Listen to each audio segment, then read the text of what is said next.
My name is Dave, and I'm sitting in my room. I've made 4 phone calls and sent 1 text message in the last 2 hours to ruin God knows how many lives. Someone's at the door.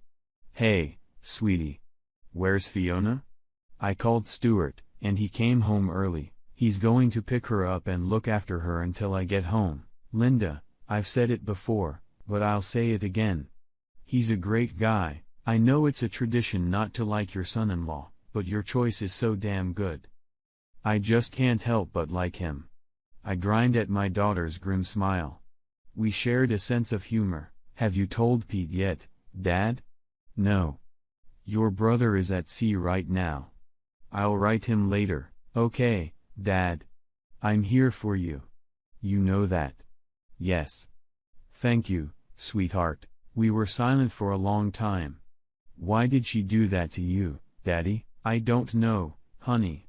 Why didn't she say anything? I haven't talked to her yet. You mean to tell me that they're still I saw my daughter's worried eyes, dark toward the bedroom stairs. I just wanted to wait so she could tell us all at the same time why she did it. All of us? Yeah. I invited a few more guests. They'll be here soon. What are you gonna do? No more or less than it takes to get through this. So you have a plan already? I do. It's not up to her. No. The facts speak for themselves. The cause is irrelevant, but she could have been blackmailed. Believe me, if you saw what I saw and heard what I heard, you'd realize she wasn't being blackmailed. Linda looked into my eyes for a moment. I thought you were taking it normally, but now I see that you weren't. I didn't. I looked away. No daughter should see her father cry. What would you have me do? You do what your conscience tells you to do. I won't think any better or worse of you no matter what you decide. Thank you, Dad. Do you have any idea why she did it? I have no idea, honey. Until this morning, I thought we had a good marriage. What happened this morning? Well, your mother's always been bad at lying and keeping secrets. It's just not in her nature. After 27 years together, I know her habits like my own. She showers every morning. Every Tuesday Friday, she washes her hair. She is in there for about 30 minutes. This morning, she spent almost an hour and a half in there. When I walked in there to tell her she was going to be late for work, I saw what kind of underwear she was wearing and what she was going to wear. It wasn't her usual office clothes. I asked her what her plans were for the day, and she said nothing out of the ordinary. Just work. She was lying. Every time she thought she was going to be late for work, she started to worry. This morning, she was as cold as a cucumber. That's when I realized she wasn't going to work. So what did you do? I canceled work and parked a little further down the street. I was going to follow her when she left, but she wasn't going anywhere. I stayed there until the guy she works with at the real estate agency showed up around 11:30. I snuck in and made sure it was exactly what I expected and then started thinking about what I should do. After that, I made a few phone calls, and here we are. Were there any leads, Dad, before today? I thought you were doing well. No, honey. Nothing. As far as I knew, I loved her, and she loved me. We were gonna work a few more years and then retire and live happily ever after. Daddy, I have to ask you something. Did you ever? Don't even say it, Linda. No, I never betrayed your mother.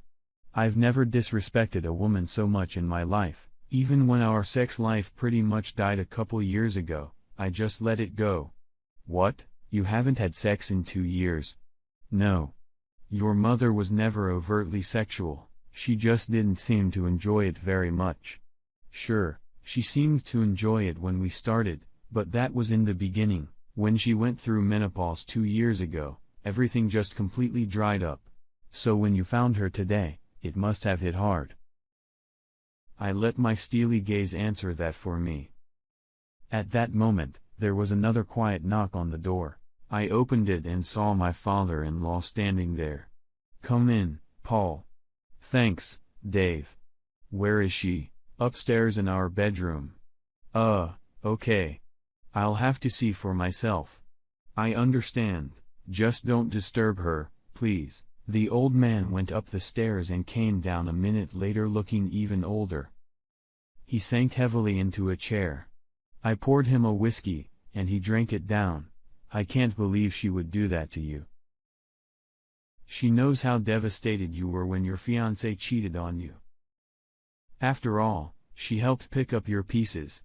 Not only that, she knows how devastated I was when I caught her mother when she ran off with this asshole, leaving me and the kids behind. I'm sorry, but I have to get out of here. I guess a woman shouldn't see her grandfather crying.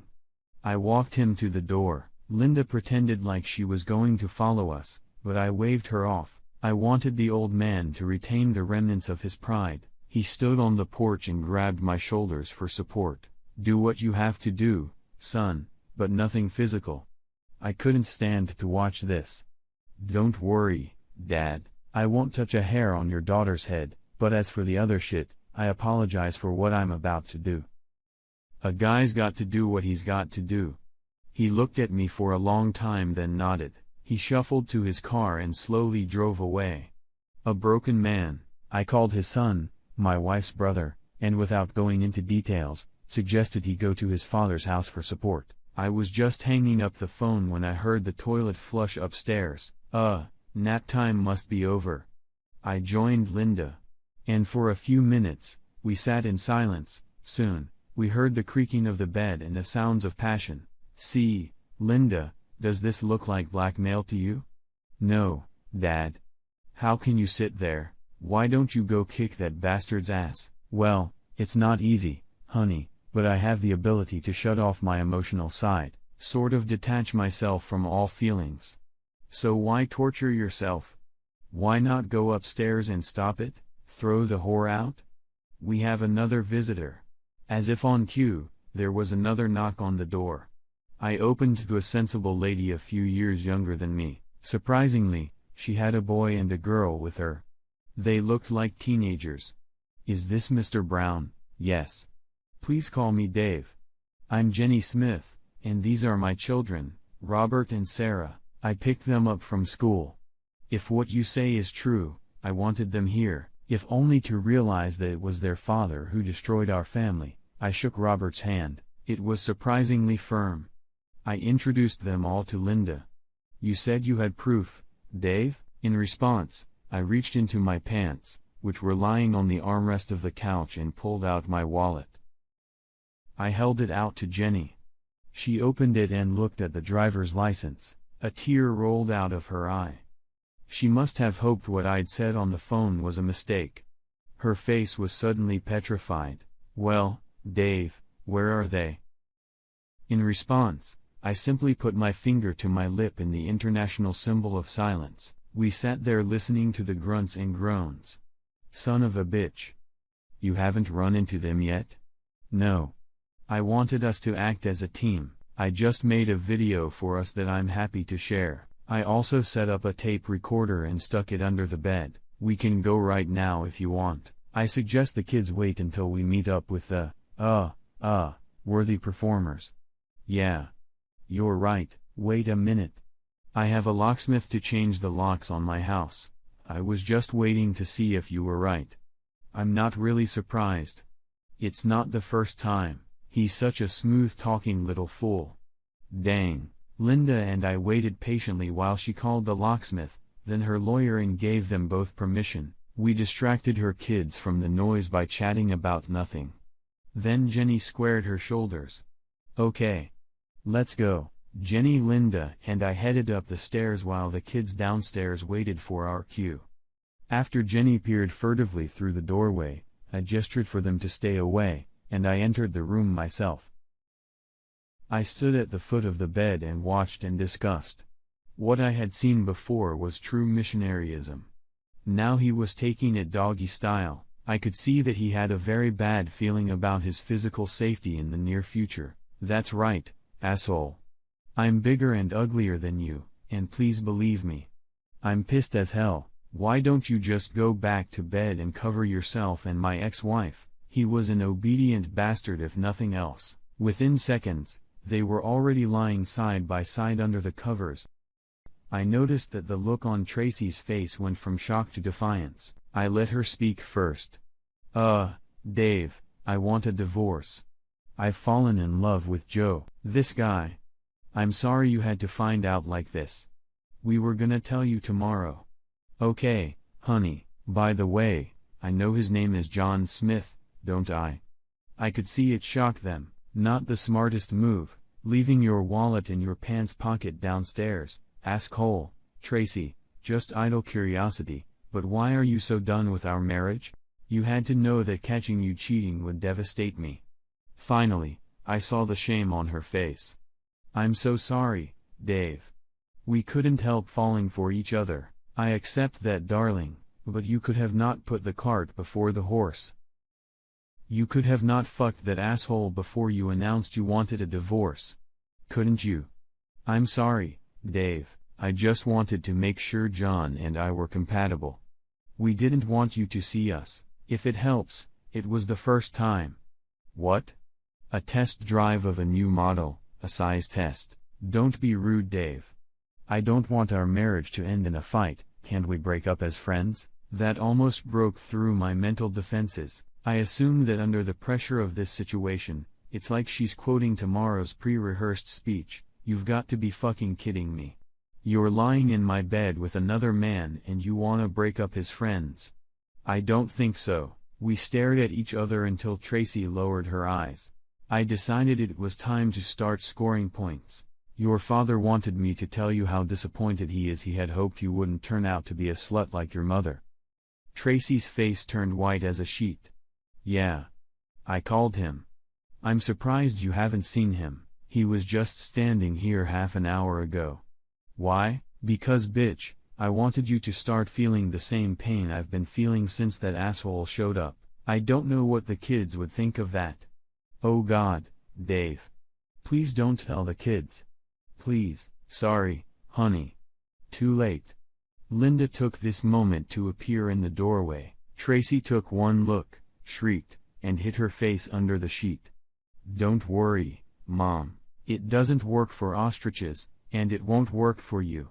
Tracy just moaned under the sheet. Her bed partner continued to look very uncomfortable. When Dad called me, I questioned it. I just couldn't believe you would do that to him. Now I understand why he called me. If I hadn't seen it with my own eyes, I might have convinced him to forgive you. But seeing you like this, I know that will never happen. Silence, save for deep, agonizing subs, was the only answer. Well, Mom, if you have nothing more to say, I'll say it all. We don't need you babysitting your granddaughter this weekend. In fact, if cutting her off from seeing her protects her from your poisonous influence, then you can kiss her goodbye once. From beneath the sheet, came a pitiful no. Now Linda was sobbing herself. You should have seen the look on poor old Grandpa's face. You devastated him. She turned to run, but I grabbed her and hugged her.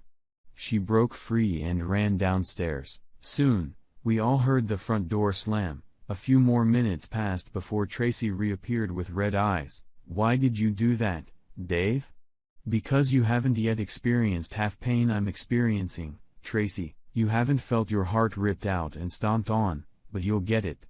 I assure you. Now I've had enough of this charade. Just get out of my house, both of you. A defiant expression reappeared on Tracy's face. If anyone is going to leave this house, it's going to be you. I used the power of attorney you gave me just in case something happened to you to transfer the documents into my name only. I think the hotness of her own voice even surprised Tracy. She could certainly see in my face that by revealing yet another of her betrayals, she had pissed me off even more. She also realized that morally, she was just digging her own grave deeper and deeper. I quickly came to my senses. It's a strange thing with shocking news.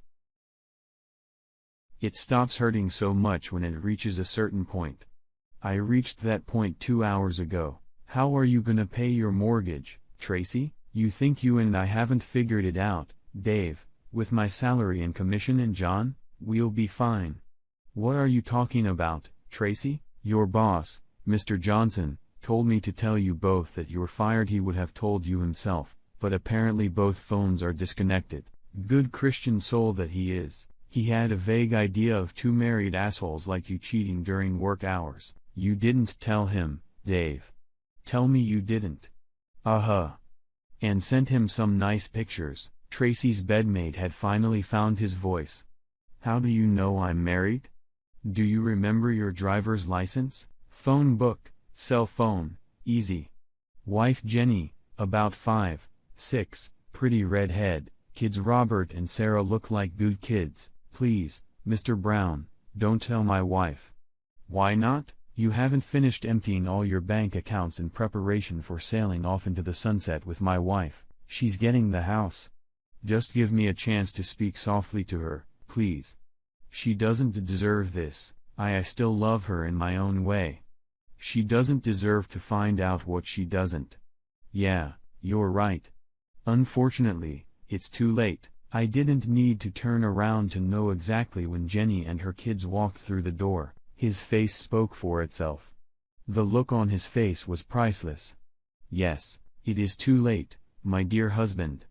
I am eternally grateful to Mr. Brown for bringing this to my attention. Just so you know, the video he'll give should be enough to activate the post-marriage contract we drew up last time I forgave you. Tracy turned her head to look at her bed partner. In my detached state, I lazily wondered why.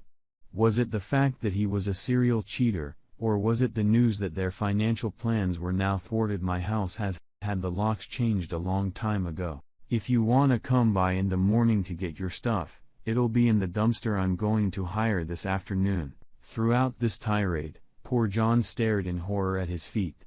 I found out later that he was the one who seduced Tracy, but the test drive was her idea. In fact, his plan was to tell his wife and family the next day. He looked longingly at his wife, then glimpsed the children, but couldn't look them in the eye for long. Jenny was losing control of herself, but came to her senses briefly. Well, kids, if you've ever wondered what a prostitute looks like, take a good look. Tracy cringed under their gaze. Jenny grabbed the kids and ran out. I walked over to the bed and growled at the shrinking couple. Just get out of my house. You have no idea how furious I am right now.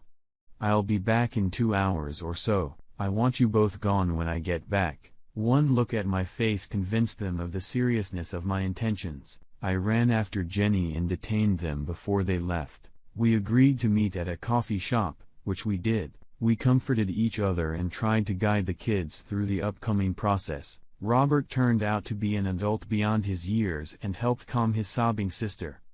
I really wish her father was here to see his daughter's pain. I gave Jenny my card and offered to help her in any way I could. I think we parted as friends. The next week was very difficult. Yes. I can shut off my emotions in a critical situation. However, that doesn't stop the pain. It only postpones it.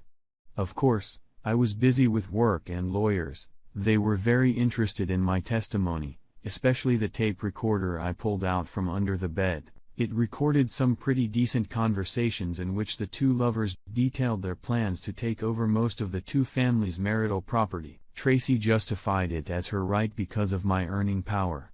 Of course, the position in divorces was equal, but my lawyer informed me that judges had a way of getting away with it, and evidence of pre-planned fraud could often sway them.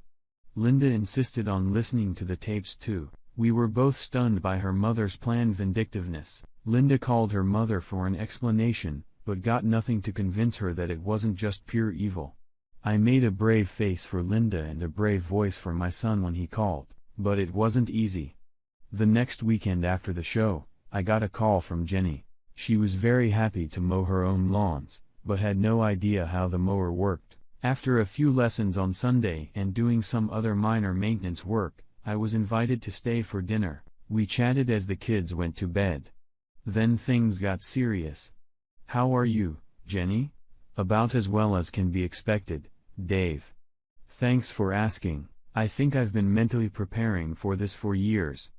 Deep down, I knew it would happen again. My lawyers found out what he planned to do with our finances and blocked it all. I couldn't believe this little asshole was going to leave practically penniless asshole. My lawyers tell me I'll get the house alimony to me in child support, plus 90% of the assets thanks to the evidence we have in the post-wedding agreement. Glad to be of service, Jen.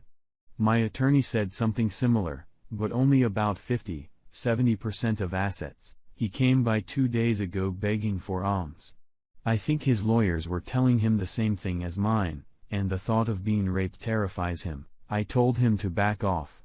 My only concern is the effect on the kids. Sarah is at the age where she can develop normally without a father, but I worry about Rob. I know Jen.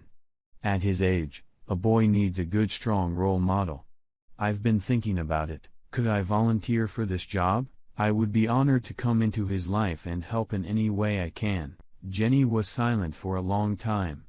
I could see the conflict on her face. I know your ego must be a little vulnerable at the moment, Dave, so I don't quite see how. Don't worry about it, Jen. Rob's support is all I can offer at the moment. I could see the look of relief on her face. We discussed the details for a while. What about you, Dave? Are you okay? I don't know, Jen. I'm still a mess. I don't know what I did to make her hate me so much. Finding her with your John just emasculated me. It makes me question my own manhood. Was I so inadequate that I just don't know? The destruction of her relationship with her children, her father, possibly our mutual friends, combined with her firing, just doesn't seem enough. I only feel like half a man. Believe me, I know exactly how you feel, Dave. Jenny stared at me, obviously reasoning with herself. Finally, she continued, you know what you need to do to regain your manhood. Don't you, Dave? Jenny leaned toward me with a steely gaze. Yes. Yes, Jen. Good. How comfortable are you with me, Jen? There was steel in her voice now too. Hell really doesn't have the fury of a woman scorned. As far as ridding you of your demons, Dave, you're too good a guy to let some lingering pain ruin your whole life. Let it all out, Dave. Alright. I'm gonna need an alibi. You'll have one. Trust me. When she told me what she had in mind for an alibi, we both had a long laugh. God, I needed that. We resumed our conversation. This conversation is only half over. What about you, Jen? Do you feel like you need to get back at Tracy? Good God. No, I know what a smooth-talking little pricky can be. Your poor wife never stood a chance. I almost feel sorry for her. We parted as friends, and she promised to talk to Rob about whether he was interested in helping restore my old car. That set the plan for the next 6 weeks. After school, he would come over to my house and we would mess around. I took every opportunity to talk to him and we became friends. After I took Jenny home, everything changed. I used my free time to spy on the happy couple. With their bank accounts frozen, John and Tracy couldn't get their own place. Tracy was staying with one of her few remaining friends. Shithead was doing the same with one of his own. They spent most of their evenings together and then split off in different directions late at night. Eventually, I established a clear enough pattern to call Jenny on Thursday night, and announced that the next night was the night. She arranged for the kids to go to her parents' house for the night. I drove up to her house and parked in the driveway. Then after kissing her on the lips, I rolled John's old motorcycle out the back gate and started it up a block from her house. Once at his buddy's house, I looked around, then quietly fired my air pistol into a streetlight. After that, all that was left to do was wait in the bushes on the side of the driveway. He surprised me by breaking the routine. He arrived 40 minutes later in a cab instead of a car. The reason became clear when I saw his unsteady footsteps coming down the driveway. He was drunk. Now a low blow was never in my nature. My sense of honor demanded a fair fight. I stood up to him. Hello, John. He froze. Then in the dim light, I saw recognition light up in his eyes. He certainly didn't react the way I expected. Well, they don't call it Dutch courage for nothing. Well, this is the guy who couldn't keep his woman in line. Very bad move on his part. Instantly, my carefully thought-out plan of limited attack went out the window. The offended brute pounced. A right punch to the jaw caused him to fall to all fours. Then my memory fogged up a bit. Based on later reports, I kicked him several times in the ribs, stomped his kidneys and shins and then landed half a dozen apt blows between his legs. Fortunately, my red haze cleared, allowing me to complete the last part of my plan. I picked up his emotionless body and threw him into the middle of the road. Maybe the police would think he was another unfortunate victim of a hit and run. Maybe not. Jenny was eagerly awaiting my return and questioned me about how it had gone. She didn't seem upset that I had disrupted my plan in anger. Upset people don't usually smile like Cheshire cats. When she had all the dirty details, I excused myself to go take a shower and get rid of any potential evidence. I checked for bruises on my knuckles. Everything was fine. My eyes were closed when I felt a cool breeze and then warm skin. A pair of arms wrapped around me from behind.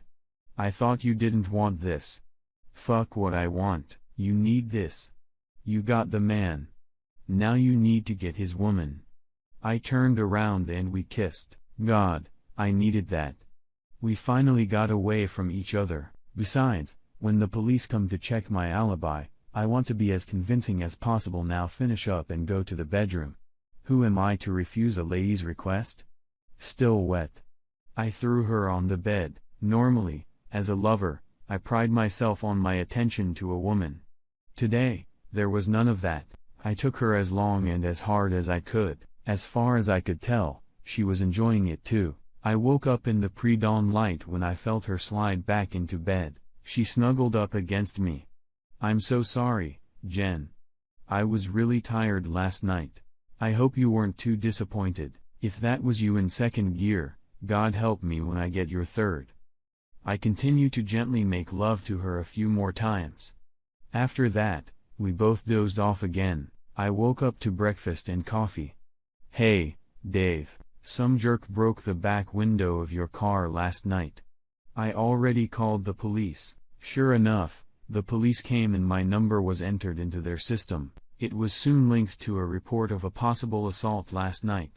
It was very convenient that my alibi and I were together in a house that smelled of sex. A curious neighbor confirmed our story that my car was parked there at the time of the attack, as it had been several times a week for the last while. I was never a serious suspect. I saw Tracy one more time, about a week after her lover's bad night out. She called and said she was coming by to pick up the rest of her things. When I explained that everything had been donated to charity, she said she still wanted to talk. When her car pulled up, I looked out the window and saw Tracy standing next to her car talking on the phone. I opened the door in my robe when she finally knocked. She frowned at my choice of clothing, but my face gave nothing away when I invited her in. I took my phone and purse, carried them to the spare room, and closed the door. She was smart enough to guess that I suspected she might try to record this conversation. We sat down on either side of the kitchen table. Dave, you should know that I made a deal with my friend that if I didn't call within 60 minutes, she would send the police here. I nodded in response to her wise precaution, but remained silent. There was only one thing I needed to tell her. And it could wait. Dave, can I just say how sorry I am that our marriage is over? Save your breath, Tracy. I have absolutely no interest in sitting here listening to you try to solve your conscience by justifying why you tried to destroy me. Okay, Dave. You're the one who beat up John. Aren't you? I did. It took her by surprise. She obviously expected me to deny it. What? What's so hard to understand, Tracy? You asked me if I beat up an asshole, and I said yes. It was me. But why? He never did anything to you. Look, Tracy. Extramarital sex can't screw up your brain that fast. When I saw you sleeping with him, it completely emasculated me. It shattered my male confidence. It made me doubt my ability to satisfy a woman. It robbed me of my pride. She was shocked. I don't think she'd ever considered that aspect. That's what it means to cheat. After a while, I realized I had two options. I could become a sad, lonely, old man like your father, a useless empty carcass, or I could fight my way out of the corner you and your lover have driven me into. Does it really surprise you that I chose the male option? The only option that will allow me to remain a man. Is that so? Yes. I destroyed your boyfriend, and if I feel it's necessary so I can hold my head high, then I will do it all over again. You forced me into this, Tracy. There can only be one survivor. To prevent you and him from destroying me, I must destroy you both. The words were spoken with such calm, chilling certainty that they left no room for doubt. Boo, but John and I just fell in love, Dave, we couldn't help it. You remember being in love, don't you? Yeah, Tracy. I remember 8 weeks ago, like I said that day, it may not have been your choice to fall in love, it was your choice what to do and how to do it. If you had just come to me and said, Dave, I've fallen in love with someone else, I want a divorce. Then I would have been sad, but I would have gladly given you your freedom or fought to win back your love. Whichever I chose at the time, by declaring your intentions the way you did viciously and cruelly, you declared war on me. Betrayed everything I stand for and everything I thought you stood for. What now, Dave? Can you leave John and me alone now that you've had your revenge? Yeah. I think I can. If only because I can't think of anything else to destroy. Thanks, Dave. Don't worry, Tracy. I'm not the one you should be worried about. Hey, I got my revenge on Johnny Boy. His wife hasn't gotten to you yet. I'd keep an eye on her if I were you. I can tell you she's a very mean lady. At that moment, a woman's voice came from the bedroom. Are you coming back to bed, Dave? You promised me a hot bed. Who's that? It's Jenny. She ran off screaming. I went up the stairs to a fully clothed Jenny. She held me until the shaking stopped. As for Tracy, she flew off somewhere far away. I never tried to find her or contact her again. Like I said, my name is Dave, and I feel fine. I read somewhere that some people who take revenge on those who have wronged them find it an empty experience. Pig's ass. That's the most effective cure for depression I've ever heard of. It's time to stop dwelling on the past. I have a new life ahead of me. Jen and I never became a couple. We used each other to ease our frustrations pretty regularly, but lacked the necessary spark to move on to the next stage. But we were good friends and cared for each other. Under our joint guidance, things worked out for Rob and Sarah. I backed off when potential boyfriends were around her and stayed out of her bed until their relationship ended. One or two of them were a little scared of me, as I told them that if they hurt her in any way, they would have to answer to me. Before the last one proposed to her, he even asked my permission. He was a great guy, and I happily blessed their union. The wedding was very emotional. Her father left and she asked me to walk her down the aisle. Oh, at the wedding, she introduced me to an old friend of hers. With my Jenny and self-therapy, I have become balanced enough to have a normal relationship, and I'm now considering asking Jenny to marry me. Well, why not? If it wasn't for the payback I put on the two crooks, would I have recovered enough to lead a normal life? Hell, no. My name is Tracy, and for the past 2 years, my life has been hell. I think I can justify what I did back then. However, it's much harder to justify what I did last week. Looking back, I realized that my life with Dave was good. However, it has become stale. The only thing I have left is my first granddaughter. So when John started showing interest in me as a woman, I felt like a teenager again. He was attentive and caring. And what can I say? He swept me off my feet. In the back of my mind, I knew something was wrong with us, but it felt so damn good. Our relationship followed the usual pattern of talking, dating, kissing. I don't remember guilt ever being an issue. By the time we crossed the line and kissed, I already knew I loved him, and he loved me. We planned to leave our spouses and get married. My friend, Carol, who had gone through a difficult divorce, explained that her ex had taken over all the assets from the beginning, and it was very difficult for her to even hire a lawyer. That's why John and I quietly took control. I didn't know how his wife would react, but I was pretty sure my Dave would not be happy. We had talked often about what cheating was, and I realized I would be out of line before John and I even announced our decision. I fully intended to give Dave whatever the court required after the divorce. I just wanted to be in the driver's seat and protect myself from any retribution. Carol also asked if I had slept with John. I had never particularly enjoyed making love, but a girl has to think she's still woman enough to be sexually attracted. I knew my husband still found me that way. He demanded that I hug him quite often. If I had the same spark for Dave that I had for John, this whole mess could have been avoided. Anyway, Carol planted doubts in my mind. When I needed sex, sometimes I wanted it to be good, didn't I? At my stage of life, sex was more of an emotional thing than a physical thing. I didn't expect John to be as good as Dave. Dave was attentive, tender. This is what produced my latest catastrophic betrayal of my marriage. Thus, my first encounter with John was a double exercise, one to test him, and the other as a final bonding exercise. Steel myself for the emotionally demanding tasks we had planned for the next few days. Frankly, I wanted to capture John's attention so he wouldn't give up on our plans. Even then, I suspected he was a pretty weak man. Had I ignored the possibility of being caught and Dave freaking out? Did I think about how it would affect my father and children? The simple answer is no. I never expected to get caught, and if I did, I never expected Dave's nuclear response. As for the rest, I just didn't think about it. I never compared myself to my mother. I was so young when she left us. It just didn't enter into the equation. After all, it cost me. I wish I could say that sex with John was mind-blowing, but it wasn't. I caught myself pretending to be happy just like I did with Dave. I still have no idea how Dave found out about my one and only cheating.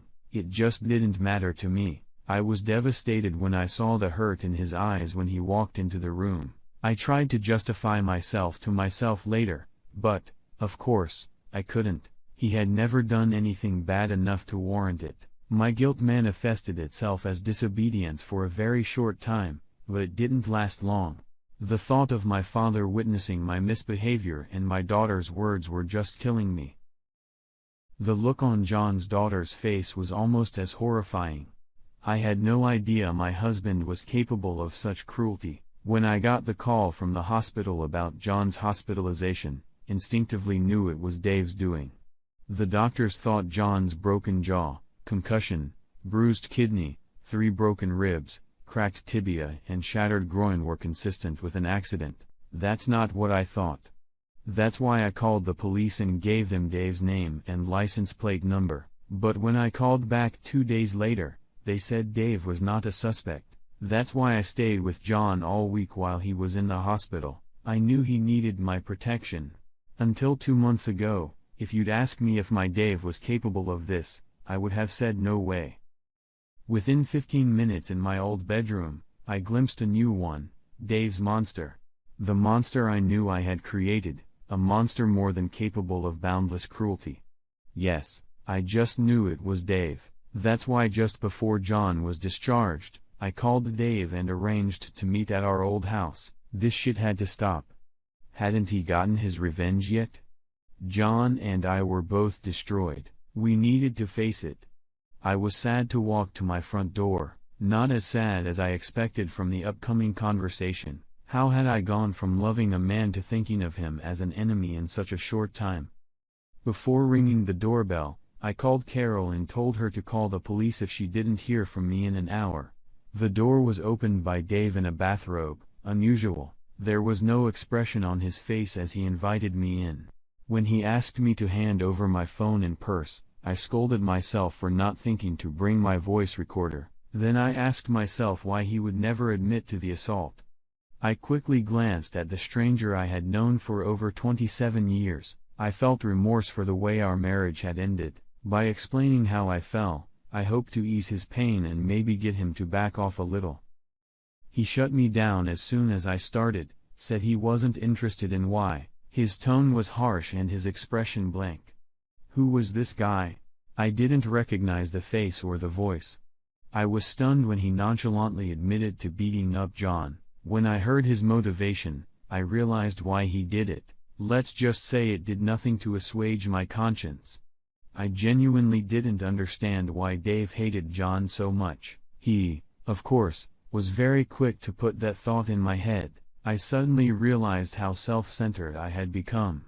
It blinded me and allowed me to rationalize the completely unacceptable. I suddenly realized not only what we were being punished for, but that judging by the look on Dave's face, there was more to it. My question of whether he remembered what love was part of my prepared speech. His answer was like a knife stabbed into my stomach. How else could a decent man feel? I knew I had to run. I didn't realize John's wife was a physical threat until I heard Dave's words. With a flash of insight, I suddenly sort of found myself in her shoes. What would I do if she did to me what I'd done to her? A chill ran down my spine. When I discovered she was upstairs, I ran. I picked John up from the hospital and we both ran. Both divorces were finalized. The papers were delivered to our mailbox located 2 towns away from my new home. Constantly looking over my shoulder was overwhelming. Eventually, we had some money. The waiting was hard. 6 months later, John and I were married. Looking back, we were 2 shipwrecked people thrown together, and that was a mistake. I also think one of the motivations was that by getting married, we could retrospectively the pain we had caused to many, especially ourselves. My most recent fall started innocuously enough. John's only remaining testicle never worked. He was completely unable to get an erection. We could never afford the course of her own treatment needed to alleviate this problem. This caused him to be cranky, insecure, and jealous. Let's face it, a marriage based on infidelity is an uphill battle from the start. His nagging made me very unfriendly too. A friend of mine recommended ZHG therapy to me. She had cured her similar condition that way. I quipped about the likely cost, but she explained that since every other woman over 45 was treated, it was much cheaper than testosterone therapy. One more visit to the doctor, and like magic, my life returned to a happy normalcy. My doctor warned me that one of the side effects of estrogen pills is the revival of my libido. He said this with a smirk, as if it was a good thing. However, when it happens to the wife of a man with erectile dysfunction, it is very devastating. I felt more horny than I ever had after the first 5 years of my marriage to Dave. John dismissed my pleas for sex, which might have helped. When a guy at my new job started showing interest in me, I couldn't help but respond. He was much younger than me, and it was very flattering. Hiding our dating was extremely difficult. The insanely jealous John was much harder to fool than Dave. The first time we kissed I felt like I'd been electrocuted, not from excitement, but from a strong sense of déjà vu. I refused to go through it again. I refused to cheat. I thought long and hard, but I finally came up with a solution. It was far from perfect, but John had to respect my motives, didn't he?